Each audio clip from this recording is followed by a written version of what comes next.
চাকরি বাতিল হওয়া শিক্ষকরা সবাই অযোগ্য। এসএসসি নিয়োগ দুর্নীতি কাণ্ডে হাইকোর্টের নির্দেশে সদ্য চাকরিহারা শিক্ষকদের এমনই বিস্ফোরক প্রশ্ন।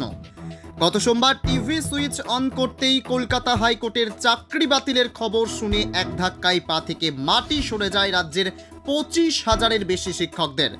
গোটা রাজ্যে 2016 এসএসসি নিয়োগ দুর্নীতি মামলায় পুরো প্যানেল বাতিল ঘোষণা করে কলকাতা হাইকোর্ট। আর এরপরেই মাথায় হাত পড়ে সদ্য চাকরিহারাদের। তাদের অনেকেরই অভিযোগ 25,000 শিক্ষকদের চাকরি বাতিল হয়েছে। এর মধ্যে সবাই কি অযোগ্য? পুরুলিয়া শিক্ষা দপ্তরের বাইরে জমায়েত হয়ে এই বিস্ফোরক মন্তব্য করেন। তাদের বিশ্বাস, রাজ্য সরকার নিয়োগ দুর্নীতিতে মোট 5,000 নিয়োগে ত্রুটি পাওয়া গিয়েছে। তাহলে সঠিক তদন্ত না করে কেন পুরো প্যানেল বাতিল করা হলো? তারা আগামী দিনে এই প্রশ্ন উত্তর খুঁজতে আন্দোলনের রূপরেখা তৈরি করলেন। আগামী দিনে আইনি লড়াই করবে বলে জানান। এই যে প্যানেলটা যেটা বাতিল করা হলো, আপনি দীর্ঘদিন চাকরি করেছেন, মানে তো এটা কত কষ্টের মধ্যে পড়লেন? মানে কষ্ট মানে কি বলবো, গোটাটাই পুরোটাই কষ্টের মধ্যে দিয়ে আছি। কারণ বহু কষ্ট করে এই চাকরিটা অর্জন করেছিলাম, অনেক খেটে খুঁটে পড়াশোনা করে। এখানে কিন্তু কোনো টাকা পয়সা দিয়ে যে চাকরিটা পেয়েছি এমন কিন্তু নয়। হ্যাঁ, নিজেকে যোগ্য প্রার্থী বলেই মনে করি, এবং আমার সঙ্গে যারা রয়েছেন আজকে আমি মনে করি যথেষ্ট যোগ্যতা রয়েছে এনাদের, তাই আজকে আমরা সবাই এখানে জমায়েত হয়েছি। আমাদের চাকরি আমাদেরকে ফিরিয়ে দেওয়া হোক। আর যে রায়টা বেরিয়েছে এটা কিন্তু একটা অমানবিক রায় আমি মনে করি। হ্যাঁ, ব্যক্তিগতভাবে বলছি, মনে করি এই ধরনের রায় দেওয়া উচিত নয়। কারণ আমাদেরও সংসার রয়েছে, ছোট ছোট বাচ্চা রয়েছে, ছেলে মেয়ে রয়েছে। আমার ছেলে তো সাংঘাতিক অসুস্থ, তার চোখের প্রবলেম, প্রচুর টাকা আমাকে ব্যয় করতে হয়। আমার হাজব্যান্ডের আর্থাইটিস হয়ে গেছে পায়, হ্যাঁ, প্রচুর টাকা লাগে, খরচা। আমাকে কলকাতা যেতে হয় প্রতি মাসে। তো 29 তারিখে আমি রিজার্ভেশন করেছি ডাক্তার দেখাবার জন্য। এই টাকাটা আসবে কোথার থেকে? জবাবদিহি তো একটা রায় বের করে দিল, ঠিক আছে, কিন্তু এর পরবর্তী যে একটা পরিবার, এক একটা মানুষ কি অবস্থার মধ্যে দিয়ে যেতে পারে বা যাবে, এটা বিবেচনা করা উচিত ছিল। এই রায়টা আমার মনে হয় ঠিকভাবে বিবেচনামূলক রায় হতে পারে না। আর যাই হোক, Pushpa Ghoshal, Lalimati girls high school.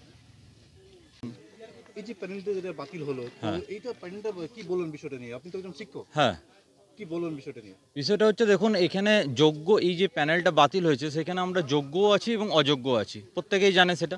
এখানে প্যানেলটা যে বাতিল হয়েছে, এখানে শুধুমাত্র অযোগ্যদের, আমি মনে করি যে অযোগ্যদের বাতিল করা দরকার ছিল, কিন্তু সমস্ত যোগ্য ক্যান্ডিডেট, যেখানে 9-10-এর কথা বলি, যেখানে 8.50% মাত্র অযোগ্য প্রার্থী আছে, অথচ আমাদের গোটা প্যানেলটা বাতিল করালো। সেখানে 11-12-এ মাত্র 14% অযোগ্য প্রার্থী আছে, সেখানে গোটা প্যানেলটা বাতিল করালো। তাহলে বাকি আমরা যে 88% আছি, 9-10-এ 92%, তাদের সবাই কেন সাফারার হবে এটাতে? এক নম্বর। দ্বিতীয়ত, আমরা উকিলের যে হাইকোর্টের যে রায়, সেখানে বলা হয়েছে যে 5,000 জনের মতন অযোগ্য প্রার্থীকে আবার পুনরায় বেতন ফেরতের নির্দেশ দেওয়া হয়েছে, ঠিক আছে। তাহলে 5,000 জনকে নিশ্চয়ই ওরা ডিটেক্ট করতে পেরেছে যে তাদেরকেই টাকা ফেরতের নির্দেশ দিয়েছে। তাহলে সবাইকে কেন বাতিল করা হলো প্যানেলটা? ওই 5,000 জনকে কিসের বেসিসে তারা বেতন ফেরতের নির্দেশ দিয়েছে? নিশ্চয়ই তাদের হাতে প্রমাণ আছে যে এই 5,000 জন ওমার সিট কারচুপি করেছে, কিছু করেছে। তাহলে ওই 5,000 জনেই বাতিল হওয়া দরকার ছিল, গোটা প্যানেল বাতিল করার কোনো দরকার ছিল না।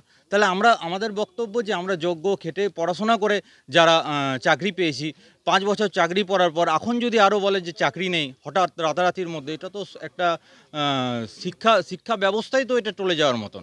আজ যারা স্টুডেন্টরা কি মনে করছে, শিক্ষকদের যে সম্মান, সেটা আজকে পথের ধুলোয় বসেছে। একটা অটো চালক পর্যন্ত আজকে বলছে যে আপনারা শিক্ষক কি? এই প্রশ্নের সম্মুখীন নিত্যদিন আমাদেরকে হতে হচ্ছে। তাহলে সেটা সরকার এবং কোর্টের বিবেচনা করা অবশ্যই দরকার ছিল। এবং যে সরকার আমাদের আজ চাকরি দিয়েছে, সেই সরকারও সেটা বিষয়টা, যারা অযোগ্য আছে তাদেরকে লিস্ট নিশ্চয়ই পাঠানো দরকার ছিল। যারা আমরা পড়াশোনা করে চাকরি পেয়েছি, আজ তারা রাস্তায় দাঁড়িয়ে আছে। এটা কেন? এটা তো একটা গণতান্ত্রিক সরকারের পক্ষে কাম্য নয়। তাহলে আমার উচিতে এই ব্যবস্থাটা, যাতে আমরা যোগ্য যারা পড়াশোনা করে রীতিমতো করে ইন্টারভিউ দিয়ে আমাদের যোগ্যতায় চাকরি পেয়েছি, তাদের যাতে সঠিক ব্যবস্থা করা হয়, আমরা যাতে চাকরিতে বহাল থাকতে পারি, তার ব্যবস্থা যাতে সরকার করে। আমার নাম অভিষেক দা, আমি বড়াসিনী NL হাই স্কুল, পুরুলিয়া।